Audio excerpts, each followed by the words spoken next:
नमस्कार मंडळी, कसे आहात? मस्त ना? मस्त असलं पाहिजे. आपण मागच्याच व्हिडिओमध्ये पाहिलं होतं नामस्मरण करताना कोणत्या चुका टाळाव्यात. आता आपल्याला या व्हिडिओमध्ये बघायचं आहे की नामस्मरण हे कधी करावे किंवा कसे करावे. म्हणजे याच्या आत्ता आत्ता मी जे तुम्हाला विचार सांगते ते नामस्मरण कसं करावं. म्हणजेच काय तर आपण याच्यामध्ये बघितले की याच्यात 4 ते 5 मुद्दे आपण विचारात घेणार आहोत. आत्ता सगळ्यात पहिला मुद्दा जो आहे की आपण बघतो की आजकाल आपण बघितलं की नामस्मरणामुळे आपली किती ताकद वाढते किंवा किती एकाग्रता वाढते. तर याच्यामध्ये नामस्मरण करण्याचे फायदे कोणते हे आपण आता बघणार आहोत. तर नामस्मरण कसे करायचे किंवा फायदा कोणता आहे, त्याच्यामुळे कोणता फायदा होतो नामस्मरण केल्यामुळे. तर आता आपण बघतोय की सगळ्यात पहिला जो मुद्दा आहे ते आहे मनःशांती वाढते. म्हणजेच काय तर मनःशांती वाढते किंवा मनःशांती मिळते.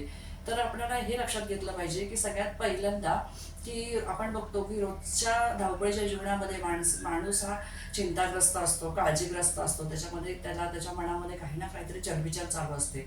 तर अशा वेळेस काय होतं की नामस्मरण केल्यामुळे त्याचं मन हे स्थिर होतं किंवा शांत होतं.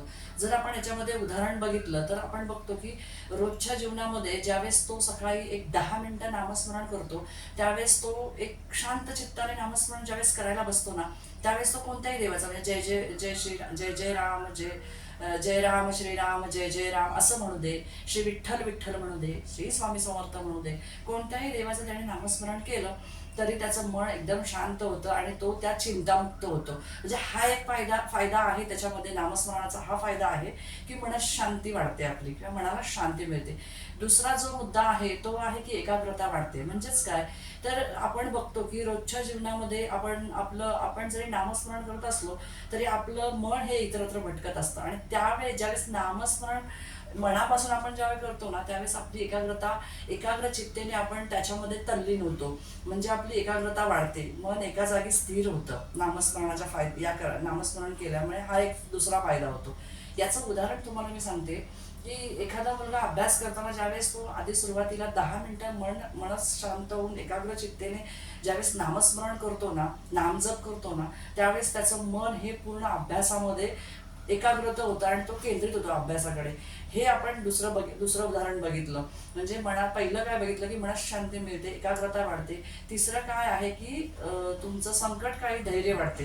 म्हणजे संकटाप्रती धैर्य वाढते. म्हणजेच काय तर जर आपण बघतो की आपल्याला जीवन जगत असताना बऱ्याच अडचणी येत असतात, काही ना काहीतरी प्रॉब्लेम येतच असतात. आणि याच्यावरती मात कशी करायची हे आपल्याला नामस्मरणामुळे शिकायला मिळते किंवा नामस्मरणामुळे आपल्याला ती ताकद मिळते. आपण काय करायचं की येणाऱ्या संकटावरती शांतपणे देवाचं नाम घेऊन जर आपण त्याच्यावरती देवाचा आधार घेऊन त्याच्यावरती मात करण्याचा प्रयत्न केला ना, तर नक्कीच आलेलं संकट हे दूर होतं. उदाहरणार्थ आपल्या घरामध्ये अचानक काही अडचण आली आणि आता आपल्याला सुचत नाही आपण काय करायचं. त्याच्यावरती उगाच आपण कुठल्याही प्रकारचा आरडाओरडा करून ते सुटणार आहे का? नाही. शांतपणे धैर्याने देवाचं नाम घेऊन आपण जर त्याच्यावरती येणाऱ्या अडचणीवरती जर विचार किंवा तोडगा आपण शांतपणे विचार केला तर नक्कीच तोडगा निघतो. आणि आपलं आलेलं जे काही संकट आहे ते आपोआपच दूर होतं. शांतपणे आपण विचार केला तर ते आपोआपच दूर होतं. तर त्याच्याच पुढचा मुद्दा जो आहे तो जो आहे सकारात्मक विचार वाढतात. म्हणजेच काय तर आपले विचार म्हणजे एखादा व्यक्ती हा खूप असा रागाने अहंकाराने चिडचिड करत असतो. तर अशा वेळेस जेव्हा त्याने नामस्मरण करायला सुरुवात केली ना, तर तो काय करतो, शांतपणे नामस्मरण केलं की हळूहळू त्याचा अहंकार, त्याचा असणारा राग मस्तर हा कमी होत जातो. म्हणजेच काय करतो, तो रागावर नियंत्रण मिळवतो. आपण जर उदाहरण बघितलं की रोज एखाद्या व्यक्तीला खूप राग येतोय आणि ज्यावेळेस तो रोज 10 मिनिटे 5 मिनिटे बसून नामस्मरण करतोय, हळूहळू तो आपण स्वतःच्या भावना त्याला ओळखू लागतो. तो त्याच्यातच हळूहळू त्याचा राग कमी करू लागतो. आणि एक दिवस असा येतो की त्याचा राग हा कुठे नाहीसा होतो, त्याला कळतच नाही. म्हणजे कोणी त्याला कितीही काहीही बोललं तर त्याला राग येतच नाही. म्हणजेच काय तर तो त्या सकारात्मक विचारांमध्ये दृढ होतो, नकारात्मक विचार निघून जातात. शेवटचा 5वा मुद्दा जो आहे, ईश्वराशी नाते दृढ होते. म्हणजेच काय तर आपण ईश्वराप्रती म्हणजे ज्यावेळेस आपण एखाद्या श्रद्धेने एका भावभक्तीने ज्यावेळेस ईश्वराचं नाम हे मुखामध्ये घेत असतो, म्हणजे फक्त तोंडाने उच्चार करणे, ओठाने उच्चार करणे म्हणजेच नामस्मरण करणे आहे का?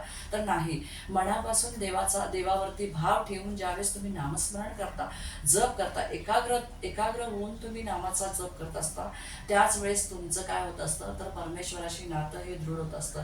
संत तुकाराम महाराजांनी एक उदाहरण सांगितलेलं आहे की नाम घ्या फुकाचे पर्वती झडती पापाचे, नाम घ्या सुखाचे किंवा नाम घ्या फुकाचे पर्वती झडती पापाचे. म्हणजेच काय, तुम्ही नाम घेण्यासाठी, देवाचं नाम घेण्यासाठी तुम्हाला कुठेही पैसे मोजावे लागत नाही किंवा कुठे किंमत मोजावी लागत नाही. नाम हे फुकाचे म्हणजे फुकटच आहे आणि ते आपल्या मुखाने घ्यायचं आहे.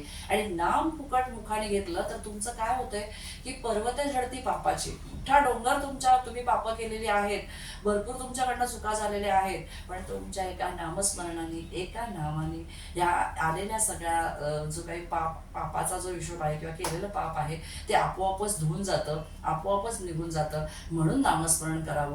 नामस्मरण करण्याचे फायदे हे आहेत. आणि जर कोणी रामस्मरण करत नसेल तर उद्यापासून किंवा आजपासूनच, आत्ताच्या क्षणापासून वेळ वायाला न घालवता खरोखर नामस्मरण करा. नामस्मरणात खूप ताकद आहे. नामस्मरण केल्याने आपल्याला एक वेगळीच शक्ती निर्माण होते, वेगळाच एक विश्वास निर्माण होतो, परमेश्वराप्रती दृढ विश्वास निर्माण होतो. आणि म्हणूनच मला या व्हिडिओच्या माध्यमातून, या विचारांच्या माध्यमातून तुम्हाला नामस्मरणाचे फायदे कोणते आहेत हे सांगण्याचं मला मौका मिळाला किंवा चान्स मिळाला आणि तो मी तुमच्याप्रती व्यक्त केला. तर तुम्हाला कसे वाटले माझे विचार नक्की मला कमेंट करून सांगा. लाईक करा, शेअर करा. आपलं चॅनल नवीन आहे, चॅनलला सबस्क्राईब करायला विसरू नका. आणि असेच नवनवीन व्हिडिओ जर बघायचे असतील किंवा मला ज्या विचारांची माहिती आहे, मला ज्या गोष्टींची परमेश्वराप्रती किंवा काही गोष्टींप्रती माहिती आहे, अध्यात्माप्रती माहिती आहे, ती तुमच्यापर्यंत पोहोचवायची. आणि तुमच्यापर्यंत पोहोचवायची असेल तर माझ्या चॅनलला जर तुम्ही सबस्क्राईब केलं, लाईक केलं, शेअर केलं, कमेंट केली तर नक्कीच नोटिफिकेशन येणार तुम्हाला. आणि मी जेव्हा व्हिडिओ टाकेल तेव्हा तुम्हाला नोटिफिकेशन येईल. आणि तुम्ही माझ्याबरोबर, माझ्या चॅनलबरोबर जोडून राहिलात तर तुम्हाला नवीन नवीन विचारांची माहिती मिळेल. आणि असेच नवीन नवीन विचार आपण पुढे पुढे घेत जाऊ. आता आपण बघायचं की याच्या पुढचा जो व्हिडिओ आहे किंवा नवीन विचार आहे की नामस्मरण कधी करायचं, तर आपण हे नक्कीच पुढच्या व्हिडिओमध्ये बघूया. भेटू नेक्स्ट व्हिडिओमध्ये. धन्यवाद.